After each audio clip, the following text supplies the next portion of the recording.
खबर शामिल करते हैं हमारे नुमाइंदा रजा मुस्तफ़ा की। मानावाला की यूटिलिटी स्टोर पर लूट माफिया का राज, कोई पूछने वाला नहीं। यूटिलिटी स्टोर का अमला सार्फिन को चीज़ें फरोख्त करने की बजाय दुकानदारों को फरोख्त करता रहा। ENN न्यूज़ ने लूट माफिया को रक्शे में घी और दीगर सामान लोड करने की फुटेज हासिल कर ली। मानावाला में एक ही यूटिलिटी स्टोर है जिससे गरीब आदमी रोज़मर्रा की अशिया खुर्दनोश खरीद कर अपनी ज़रूरियात ज़िंदगी पूरी करता है। यूटिलिटी स्टोर मुलाजमीन आवाम के इस्तेमाल की चीज़ें रक्शे में भर कर दुकानदारों को बेच रहे हैं। यूटिलिटी स्टोर मुलाजमीन अपने अख्तियारात का नाजायज़ फ़ायदा उठा रहे हैं।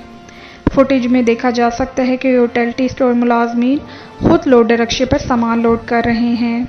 डिप्टी कमिश्नर शेखुपुरा मानावाला का दौरा करें। वज़ीर आला पंजाब से अख्तियारात का नाजायज़ इस्तेमाल करने वाले मुलाजमीन के खिलाफ फौरी कार्रवाई करने का मुतालबा किया जाता है। देखिए ख़ुसूसी रिपोर्ट रज़ा मुस्तफ़ा की।